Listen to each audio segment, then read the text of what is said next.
Hello, my wonderful people. How are you all doing today? I hope you're good. Welcome to Elias Maxis TV. Today, I'm going to be talking about tips adults could use to encourage young children to read. Okay, so I'm going to be giving tips to adults.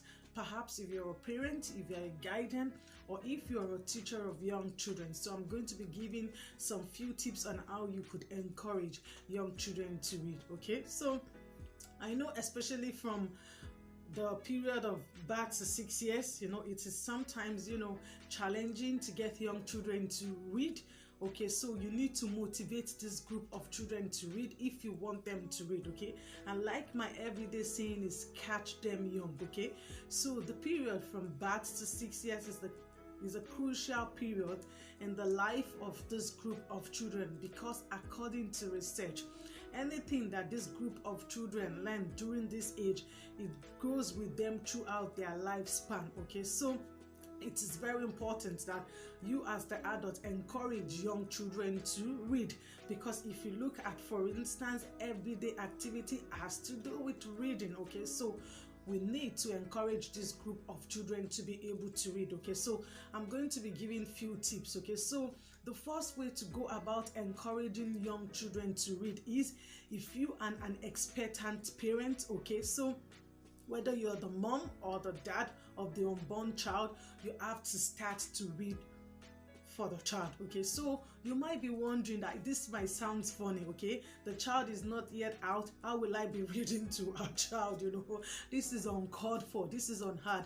But I would like you to know death, according to research. Okay, so there's a research that is being done. Okay, that when you read to an unborn child, okay, the child will be exposed to words already. So by the time the child is being born, okay, so the child is already exposed to words. Okay, so, and as you all know, I am a researcher in the area of early childhood care and education. So every of my topic, I try as much as possible to link it with research. Okay, so that you'll be able to understand where I'm coming from. Okay, so if you are an expectant parent, okay, so I would encourage you to start reading to your unborn child. Okay, so get books. Okay, so get books that you could read for children from birth. Okay, so from babies. Okay, and start, when you're reading to your unborn child, you can touch your tummy if you're the mother or the father, and you read to the child.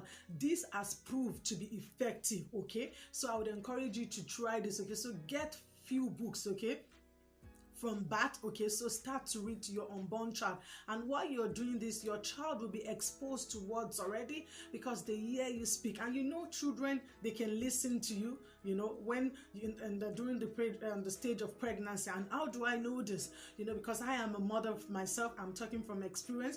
Especially when you go for scan, you can hear the heartbeat of the child.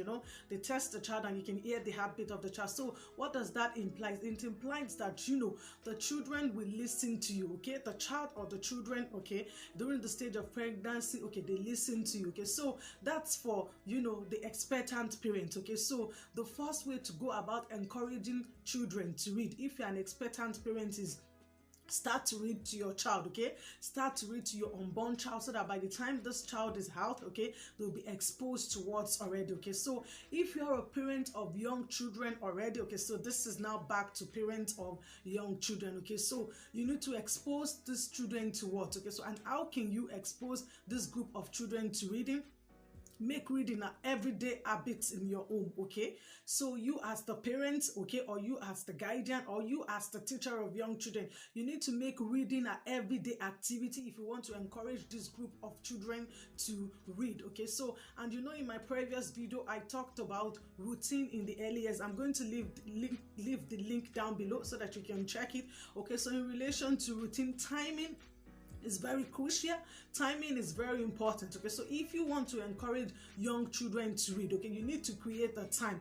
I know parents, they have their busy schedule, whether you're a parent or your guardian, but you need to create time. It could be simple thing as bedtime story. Before the children go to bed, you can engage them in storytelling. Okay, so it's going to really encourage this group of children to be exposed to words already, okay, so that as they grow up, they know that it's a routine. And I would like you to also know that when the children get to this routine, they know that every time you would always read a bedtime story for them. They would even come to you. You're not going to skip it. They're going to come to you and say, "Oh, mommy, daddy, it's time for a story. Read me a story before I go to bed." Okay, so it's really important, because when you're reading story to this group of children, it could be bedtime story, or you create the time that is convenient for you. They're exposed to words already. It becomes an habit, okay? It becomes a routine that these children are so interested with, okay? And it's going to help them, as they grow up, they will be encouraged to read, okay? Because, like I said, in the area of early childhood care and education,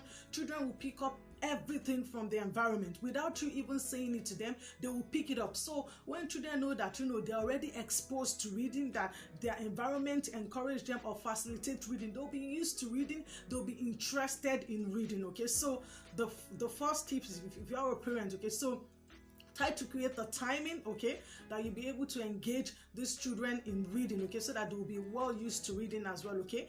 And another tip to encourage young children to read is practice phonics, okay. So phonics, like sound the word out. From birth to 6 years, these children are still trying to pick up things. They are still trying to learn how to use words. So like, for example, cat, you have to break it down and say cat, cat, cat, so that the children will be able to understand, sound it out, teach them phonics, okay. So you just don't expect a child from, a 1-year-old child, okay, starting to learn how to read. You want the child to pronounce the word cat just like that. It's going to take time, okay. So you need to sound it out, teach these children phonics, okay, so that they'll be able to, because when you teach them phonics, they're already used to the words, and they'll be able to, sound it out as well, okay. So also, if you're a teacher in the area of early childhood care and education, okay, I would encourage you to make reading a daily habit in your classroom, okay. So make reading, okay, so make sure you expose this group of children in your classroom to words, okay. So it could be simple thing as this is also applicable to parents as well. It could be simple thing as having words around the environment, okay. So when you have words around the environment, simple words that these children can be able to read, okay. So it could be simple thing as with brush of teeth, okay. So it could be pictures, okay. So pictures that these children will be able to identify, okay, and talk to you about it. So expose this group of children to reading, okay. Make sure your environment is reading conducive, okay. So make sure the environment is reading conducive. Make sure there's words around the environment, okay. So make sure, like at home, okay, if you're a parent or guardian, make sure you have a corner, okay, that it will be specifically designed for books, okay. So it could be a book corner or a shelf corner that you have your story books that the children could easily pick it up from there, okay. So they could pick up these books and they could read it, okay. So if you're a teacher as well, make sure in your classroom you have a book corner or a shelf corner where you store books, okay, that children will be able to easily reach out for, okay. So in relation to having a book corner, make sure it's easily accessible for this group of children, because we're talking about children from birth to 6 years, and you don't expect them, like if you have a shelf corner that is high, it's going to be difficult for this group of children to reach. They would have to call you out, okay. So, and you have to know that we're talking about children here also. You have to put the children at the center of what you do, okay. So you have to make sure that the book corner or the shelf corner, okay, it's at lower level that the children could easily reach out for it, okay. So, and make sure you have different types of books, okay, that will encourage this group of children, variety of books that these children will be able to choose from, okay. So also in relation to encouraging children to read, make sure it's something that interests them. So for example, if you have a group of children that are interested in animal story or nature story, okay, so what do you have to do? In order for you to encourage them to read, you have to go out, like you could be in the library, you could loan book in the library as well, okay. So you could get books, okay, in relation to nature or animal, and store it at home that these children could easily reach out for, okay. So, and as a teacher as well, make sure you get variety of books that children could pick, and read, okay. So also make sure you engage this group of children in storytelling, okay. Ask them questions, okay. So make sure they summarize the story, okay. It's not just allowing this group of children to read the story, okay. So encourage them to also summarize the story. It could be simple thing as, okay, so what happened at the end of the story? So let's say, for example, if they're reading a story according, maybe they're reading a story in relation to nature. Okay, so you could just ask them, okay, so what happened to the boy at the end of the story? Was the boy happy going to the park? So you're expanding this group of children, you're expanding them, you're encouraging them to to also make use of words as well. Okay, so it is very important, okay, as parents or guidance of teachers in the area of early childhood care and education, that you encourage this group of children to read, because they are going to need these skills as they grow up, because everyday life is in relation to reading. Okay, so thank you so much for watching, and I'll see you next time in my next episode. Take care and mind yourself now.